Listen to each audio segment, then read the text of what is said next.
오늘 은혜 받으실 말씀을 함께 살펴보도록 하겠습니다. 우리 사무엘상 2장 우리 29절로 30절 우리 두 절을 봉독하도록 하겠습니다.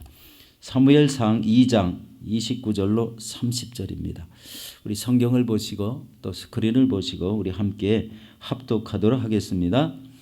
너희는 어찌하여 내 처소에서 명령한 내 제물과 예물을 밟으며 내 아들들을 나보다 더 중히 여겨 내 백성 이스라엘이 드리는 가장 좋은 것으로 너희들을 살찌게 하느냐. 그러므로 이스라엘의 하나님 나 야훼가 말하노라. 내가 전에 내 집과 내 조상의 집이 내 앞에 영원히 행하리라 하였으나 이제 나 야훼가 말하노니 결단코 그렇게 하지 아니하리라. 나를 존중히 여기는 자를 내가 존중히 여기고 나를 멸시하는 자를 내가 경멸하리라. 아멘. 예. 여러분 연세대 우리 김형석 우리 명예 교수님이 계시죠. 그분의 연세가 96세이신데 지금도 활발하게 우리 일을 하고 계신다고 합니다. 근데 그분이 하신 말씀이 우리 인간 중에 가장 활발하게 일할 수 있는 나이가 65세에서 80세 사이라고 이렇게 말씀을 하시는 것을 들었습니다. 65세에서 80세면은 모든 나라에서 노령층으로 이렇게 구분되는 그런 연세인데 나이인데도 불구하고 65세에서 80세 사이가 가장 왕성하게 일할 수 있는 시기다라고 이렇게 말을 했습니다. 이 말씀에 많이 공감을 하시는 분도 있겠지만 요즘 코로나 바이러스 사태로 인해서 이 사회적 거리두기와 이 마스크 쓰기를 하다 보니까요. 항상 강조되는 말이 있죠. 65세 이상의 연령층은 밖에 나오지 마라. 가능하면. 이런 말씀을 많이 주지요. 이 밖에 많이 나오지 못하니까 생기는 질병들을 많이 호소하고 계시는 것을 듣고 있습니다. 여러분 다리가 걸음을 걷지 못하니까요. 이 다리가 약해져 가지고 걸음걸이가 잘 안 걸어진다고. 그래서 안 짚던 지팡이를 짚고 다닌다고 이렇게 말씀하시는 어르신을 봤습니다. 그리고 이제 어지럽고 기침도 나고 몸이 자꾸 점점 약해지고 있다. 이 하루를 안 걸으면요 어르신들은 근육이 다 풀려버린다고 합니다. 그래서 이 근육은 영양 저장소이기 때문에 이 다리에 팔다리에 힘이 생기는데 이 걷지 못하는 이것 때문에 지팡이를 집어야 되고 그 후에 이후에 생기는 여러 가지 연약함으로 생기는 그런 일들이 많이 일어난다는 것입니다. 물론 연세가 많든 적든 우리 건강을 유지하고 우리 하나님을 섬기며 기쁨을 누리는 것이 참된 방법인 줄로 믿습니다. 여러분 힘을 내시기를 바라겠습니다. 중요한 것은 우리 2020년이 벌써 다 지나간다는 겁니다. 우리 10월 하순에 접어들었지 않습니까? 그러니까 한 1년이 2개월 조금 더 남은 거죠. 참 이렇게 한 해가 빨리 가는지 모르겠습니다. 너무 빨리 가는 것 이런 세월이 빨리 간다고 하는데 올해가 이제 얼마 남지 않은 이 상황에서 우리가 한번 점검하고 넘어가야 되는 것이 꼭 있다.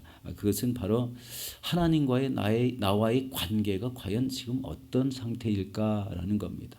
친밀한 관계일까 아니면은 아직도 별로 이렇게 서운한 이런 거리가 있는 관계일까 그런 관계를 한번 점검하고 나가는 것이 좋겠다고 생각이 됩니다.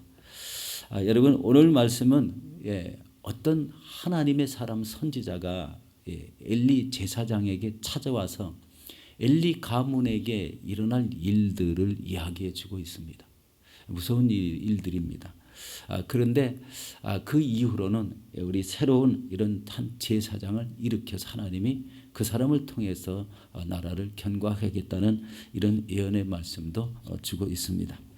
오늘 저는 이 말씀을 의지해서 하나님을 존중히 여기는 자라는 제목으로 은혜를 나누도록 하겠습니다. 우리 첫 번째 하나님을 멸시하는 자를 살펴보도록 하겠습니다. 오늘 봉독한 우리 2장 29절 말씀입니다. 우리 함께 살펴보도록 하겠습니다. 너희는 어찌하여 내가 내 처소에서 명령한 내 제물과 예물을 밟으며 내 아들들을 나보다 더 중히 여겨 내 백성 이스라엘이 드리는 가장 좋은 것으로 너희들을 살찌게 하느냐. 여기서 이 하나님을 멸시한 행동 세 가지를 우리 짚고 있습니다. 이 세 가지로 정리하고 있는데요. 첫 번째 내용이 내 처소에서 명령한 내 재물과 예물을 밟았다는 겁니다. 이 밟았다는 말씀은요, 발로 찼다는 이야기입니다. 우리 사무엘상 우리 2장 12절 앞부분에 보면은요, 엘리의 아들들은 행실이 나빠 하나님을 알지 못했다라는 겁니다. 이들이 하나님 전에 이스라엘 백성들이 들어오는 모든 그 재물과 예물을 우리 악행이 심한 이 아들들이 발로 차는 그런 모습을 보였다는 겁니다. 이것은 하나님께 드려지는 예물을 우리 기뻐하지 않고 귀하게 여기지 않았다. 그래서 이것이 오히려 예배를 멸시하는 행위가 되었다는 것입니다. 두 번째는 내 아들들을 나보다, 그러니까 하나님보다 더 중히 여겼다라는 겁니다. 범죄한 아들이지 않습니까? 하나님을 모르는 아들입니다. 하다못해 우리 2장 22절에 보면은요, 해망문에서 수정드는 여인들과 동침했다. 이 하나님 전에서 있을 수 없는 그런 우리 아들들인데도 불구하고 하나님보다 이 아들들을 더 귀중히 여겼다라는 겁니다. 우리 세 번째는 내 백성 이스라엘이 드리는 가장 좋은 제물, 우리 고기를 우리 먹어서 너희들을 살찌게 했다라는 겁니다. 이 아들들이 예배 때 드리려고 고기를 삶는 중에 갈고리를 이렇게 고기를 꺼내다가 우리 강제로 꺼내다가 드렸다는, 하나님께 드리기도 전에 어떤 때는 살코기를 가져다가 우리 먹었다는 거죠. 예배 드리기 전에 한 행위이기 때문에 예배를 멸시하게 된 겁니다. 굉장히 이런 일은 참 흔하지는 않죠. 흔하지는 않은데 특별히 제사장의 가문에서 이런 일이 있었다는 것에 대해서 하나님은 이것을 경멸히 여겼다. 우리 30절 하반절에 보면은 나를 멸시하는 자를 내가 경멸하리라. 여기에 해당된다는 거예요. 참 두려워할 말씀입니다. 이후에 우리 엘리 가정에서 일어난 일을 보면은요, 참 무섭습니다. 이 블레셋과 전쟁이 일어났습니다. 전쟁에 불리하자 하나님 법궤를 들고 이 제사장 아들 홈리와 비누아스가 우리 같이 전쟁에 참여했다가 법궤 빼앗기고 홈리와 비누아스는 전쟁에서 죽는 사건이 생깁니다. 이 전사 소식을 들은 이 엘리 제사장에 그만 어떤 일이 생겼습니까? 이 의자에 앉아 있다가 그 소리를 듣고 넘어지는 바람에 죽는 사건이 생기죠. 그리고 이 비누아스의 아내가 이제 해산을 하는데요. 그만 해산을 하고 죽기 전에 아들의 이름을 이가봇이라는 이름을 지었습니다. 이가봇이라, 하나님의 영광이 떠났다는 이름을 짓고 그만 죽고 맙니다. 한 가정에요, 예배의 삶이 잘못되었을 때 일어나는 일들을 보게 됩니다. 우리 두렵지요. 어떻게 이런 일들이 일어날까? 그때는 하나님의 말씀도 희미하고 그리고 제사장의 사명도 온전하지 못했다는 이런 우리 뉘앙스가 여기에 쫙 배어 있지 않습니까? 온전하지 못한 이런 구원받은 영혼으로서 하나님의 말씀을 책임진 자로서 이런 하나님의 말씀을 온전히 전파하지 못하고 이스라엘 백성들의 행위를 온전하게 하지 못하고 특별히 자기 가족을 단속하지 못했다 하는 이런 말씀입니다. 이것은 어떻게 연결할 수 있냐? 우리가 현재 처한 상황에 이 코로나 바이러스로 인해서 예배의 삶이 소홀해질 수 있다는 것을 우리 깨닫고 있습니다. 환경적으로 그렇습니다.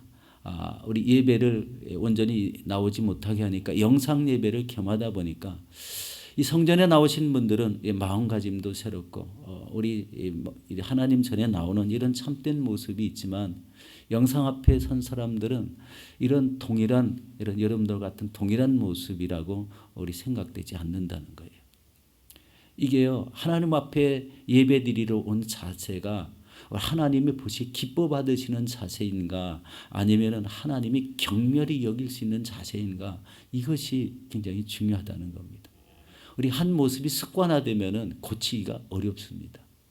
하나님 전에 나와서 예배를 드려야 되는데 그런 것이 점점 싫어지고 그냥 시간 날 때 영상을 틀으면 나오는 그런 예배를 좋아한다는 거예요.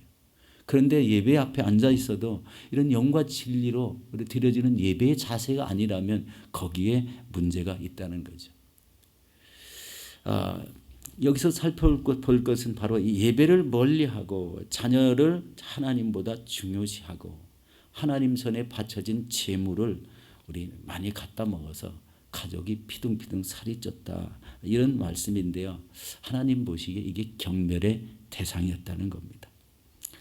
여러분, 이 세상의 것보다 더 많이 사랑하고 집착하는 것이 우리 항상 우상 숭배라고 우리 말씀을 우리 배웠습니다. 하나님과의 관계 속에서 하나님보다 우선시하는 것은 우리 하나님은 경멸의 대상으로 보신다는 거예요. 우리 하나님 앞에 설 때 어떻게 내 자신이 판결을 받을까, 이런 것이 생각을 좀 해봐야 됩니다.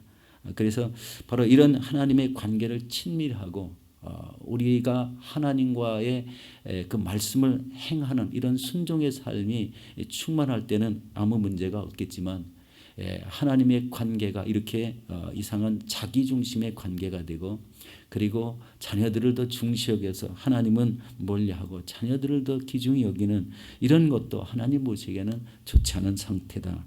그래서 우리 취해야 될 것은 더욱더 하나님 앞에 더 친밀한 관계 속에 우리 영과 진리로 드리는 예배가 충만할 때 하나님이 우리를 기뻐 받으시는 귀한 신앙이 될 줄로 믿습니다.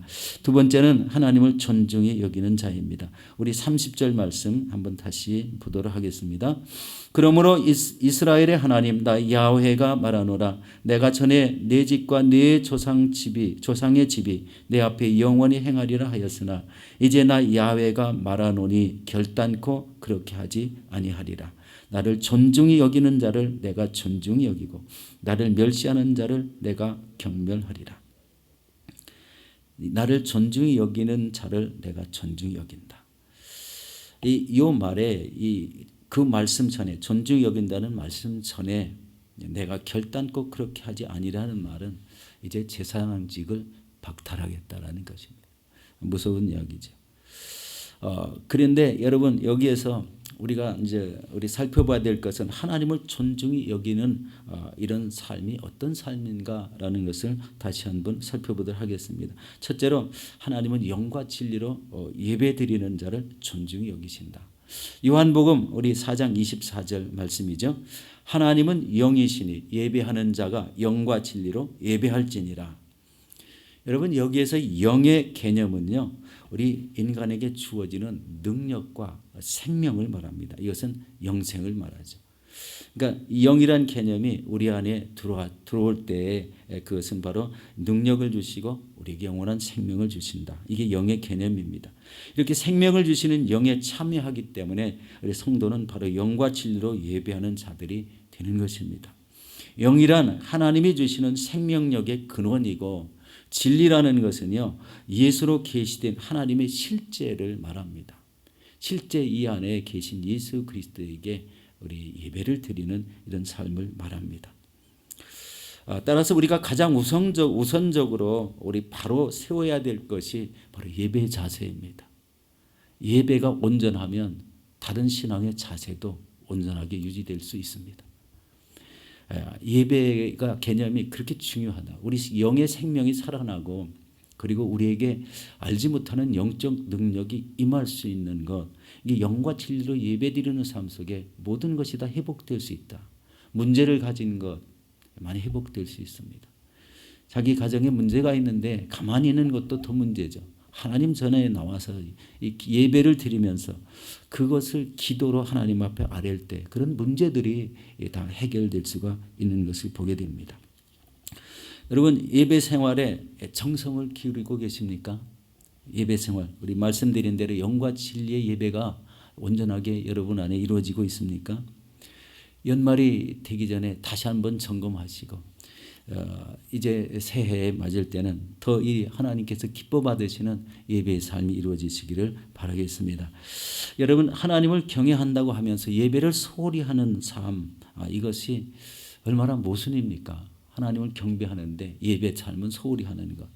그러므로 이제 주일 예배와 모든 예배에 더욱더 충실하시고 그리고 매일매일 하나님 앞에 나와 이런 기도하는 삶을 통해서 우리가 가진 모든 문제들을 하나님 앞에 내려놓고 응답받는 이런 아름다운 교통이 있으시기를 바라겠습니다. 이 두 번째는요, 우리 두 번째는 하나님의 말씀을 순종하고 그 말씀을 지키는 자를 존중히 여기십니다. 우리 요한복음 14장 21절 말씀이죠. 나의 계명을 지키는 자라야 나를 사랑하는 자니 나를 사랑하는 자는 내 아버지께 사랑을 받을 것이요 나도 그를 사랑하여 그에게 나를 나타내리라. 여러분 자신을 나타낸다 내기까지 한다는 것, 말씀을 사랑하는 자에게 하나님 자신을 나타내기까지 다 하시고 우리의 삶에 필요한 모든 것을 들으시고 그리고 우리 신앙에 함께 하시겠다. 나 삶에 함께 하시겠다는 그런 말씀이지 않습니까? 여러분 이 말씀을 순종하시고 그 말씀을 지키시기 바랍니다. 우리 세 번째는 하나님의 뜻을 이루려고 자신의 삶을 드리는 자를 존중히 여기십니다. 우리 순복음 교단에서 여의도 순복음 교단에서 인도에 파송된 우리 배정희 선교사님, 여자 선교사님이 계십니다. 이분은 1993년도에 그 월드미션 우리 월드미션 청년팀과 함께 아웃리치로 우리 인도를 갔는데요. 인도에 간 현지에서 하나님께서 이 선교사로 부르시는 그런 부르심을 받았습니다.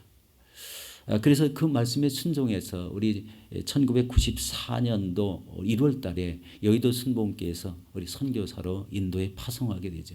지금까지 사역하고 계십니다. 이분의 사역이 얼마나 어려운지요. 잘 알고 같이 믿고 사역을 했던 사람들이 배신하고 떠나고 그리고 이 삶 속에서 그 사역 속에서 죽을 것 같은 이런 고통이 엄청나게 많이 임하는 이 환경적으로 너무 어려워가지고 그 영혼을 보살피기에 너무 힘든 그런 환경도 계속 이겨나가면서 지금까지 계속 영혼 구원에 힘쓰고 있다는 그런 말씀인데요. 바로 이 배 선교사님은 그분이 쓰신 책이 하나 있는데 인도에서 사역을 하시면서 인도하심이라는 이런 책을 쓰셨습니다. 그 책에 보면은 사역에 대한 그 어려움들을 많이 이렇게 이야기를 하고 계시고 우리나라의 옷 있죠. 옛날 우리 어머니들이 입으시던 그 몸빼 옷을 입으시고 그 아이들에게 음식을 만들어 먹이고 복음을 전하고 이리저리 뛰어다니고 이런 선교 활동을 하고 계십니다. 참 굉장히 쉽지 않은 일이죠. 여성으로서 다른 나라보다 환경이 지극히 어렵고 그들이 가지고 있는 토착 신앙 때문에 더 괴롭힘을 당하고 어렵고 그리고 생명의 위협까지 느끼는 이런 장소에서 자신의 몸을 들여서 헌신하고 있다는 겁니다. 인도 땅에는 유명한 이런 우리 선교사들이 많죠. 윌리엄 켈리가 유명하고 그 다음에 맥가브란이라는 이런 유명한 선교사가 사역을 했고 그 다음에 스탠리 존스라는 분이 사역을 했습니다. 스탠리 존스라는 분은요. 우리 6살 때 우리 하나님 전에 나와서 예배를 드리면서 하나님 나를 구원해 주세요. 나를 구원해 주세요. 이렇게 기도했던 분이라고 합니다. 바로 이런 모습을 통해서 하나님이 하시는 가라 하고 명령하실 때 순종했던 이런 분. 그래서 자기 일생을 인도의 선교사로 바쳤던 이런 분인데요. 이런 그 유명한 우리 선교사의 대열에 서서 이 배정희 선교사님이 지금 선교를 하고 계시다. 이런 모습이죠. 우리 전 세계 이런 수많은 선교사님들을 통해서 하나님 나라가 확장되고 있습니다. 여러분 도저히 들어갈 수 없는 이런 아프리카 땅이나 복음이 증거되지 못하는 이런 섬나라에까지 다 이 선교사들이 들어가는 것은 하나님이 명령하신 일에 순종하고 자신을 헌신하는 이런 삶을 살고 있다는 겁니다. 이런 삶을 하나님이 존중히 여기신다는 거예요. 오늘 말씀에 보면은요, 우리 나를 존중히 여기는 자를 내가 존중히 여긴다. 바로 이 예배 삶에 충실하고 하나님 말씀에 순종하여 지키려고 애를 쓰고 자신에게 주신 이 사명을 감당하려고 자신의 몸을 다 들여서 헌신하는 이런 모습을 하나님이 기뻐 받으신다는 겁니다. 여러분 이 경멸히 여긴다는 것은 그만큼 거기에 대한 큰 죄가 있기 때문에 그렇지만 반대로 하나님이 존중히 여긴다는 이런 믿음은 하나님이 그만큼 그런 사람에 대한 이런 믿음과 헌신이 있기 때문에 바로 존중히 여기고 특별히 하늘나라에 가서도 더 존귀한 자리에 앉게 될 줄로 믿습니다. 우리 사랑하는 성도 여러분, 우리 한 인생의 승리는요 자신의 능력이나 물질에 있지 않다는 거예요. 하나님이 함께 하시는 가운데 그 뜻을 이루어 나갈 때 하나님은 존중히 여겨주시는 것입니다. 그러므로 여러분들 우리 말씀을 지키시고 예배 생활에 철저를 기하시고 우리 날마다 하나님 앞에 영광을 돌리시는 저와 여러분들이 되시기를 예수 이름으로 축원합니다.